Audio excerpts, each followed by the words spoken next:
Hello guys, আজকে আমরা দেখাবো বলতে কি আসলে আপনাদেরকে একটা ইনফরমেশন দেবো যে আমরা প্রতিদিন কিছু অ্যাপ ব্যবহার করি প্রতিদিনই।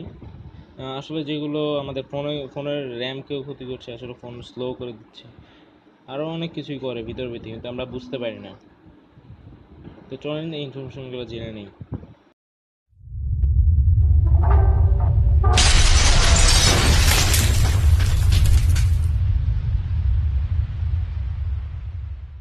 প্রথমে যে অ্যাপটি আছে সেটি হচ্ছে ইউসি ব্রাউজার, যেটা আমরা প্রতিদিনই ডাউনলোডিং অথবা ইন্টারনেট ব্রাউজিংয়ের জন্য ব্যবহার করে থাকি, কিন্তু আসলে এটা আমাদের ফোনের জন্য ক্ষতিকর এবং আমাদের জন্য বলতে গেলে এক প্রকার ক্ষতিকর।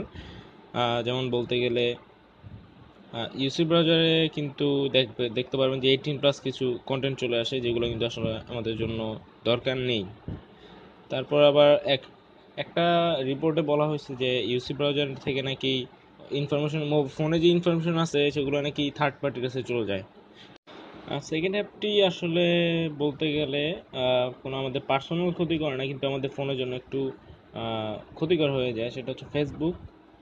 ফেসবুক আমরা প্রতিদিনই ব্যবহার করি, কিন্তু আসলে বলতে গেলে একটু ভিতর ভিতর সমস্যা করে। যেমন ফেসবুকে প্রচুর এমবি কেটে নেয় ফোন থেকে। তারপর এমবি বলতে কিন্তু ওই নেটের এমবি না, আমি বলতে চাচ্ছি যে ফোনের যে র্যাম অথবা রোমের জায়গা ওগুলো কেটে নেয়, প্রচুর পরিমাণে এমবি কাটে। তারপর আরেকটা আছে যে মেসেঞ্জার, এই দুইটা একসাথে, যেমন মেসেঞ্জারও আছে এরকম যে প্রচুর এমবি কেটে নেয়, তার ফলে যে আমরা ফোনে ইউজ করতেও অনেক সময় ল্যাগিং দেখি ফোনে।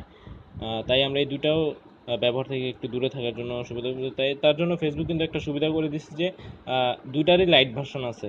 তো লাইট ভার্সনে কিন্তু অত কিছু জায়গাও নেয় না বেশি, বা ফোনে স্লো করে না, বলতে গেলে এক প্রকার। আর না চাইলে ক্রোম আছে, যেমন ক্রমেও কিন্তু অনেকটাই যে এই পিসির মতোই, তাই এখানেও সমস্যা নেই কোনো। 4 নম্বরে যে অ্যাপটি আছে সেটি হচ্ছে ক্লিন মাস্টার। আসলে এটার ব্যাপারে কি বলবো, এটা আসলে একটা ভ্রান্ত ধারণার উপরে মানুষ সবাই ইউজ করে ফেলতেছে, আর কিছুই না। যেমন মানে ফোন যে বলে যে রোম খালি করে, র্যাম খালি করে, এগুলো আসলে কিছুই না।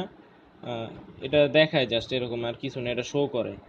এরকম আরো অনেক অনেক অ্যাপই আছে, দেখতে পারবেন যে এরকম এরকম এই যে এরকম এরকম কাজ করে, কিন্তু আসলে কিছুই না, ভিতরে দেখবেন।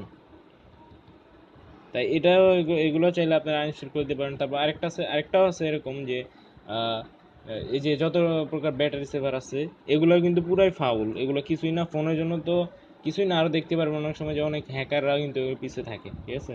তাই এগুলো থেকে সাবধান, তাই এই ভিডিওটি করা। তো যদি ভালো লাগে থাকে তাহলে সাবস্ক্রাইব করুন আমার চ্যানেলটি এবং লাইক শেয়ার করতে ভুলবেন না। Thank you.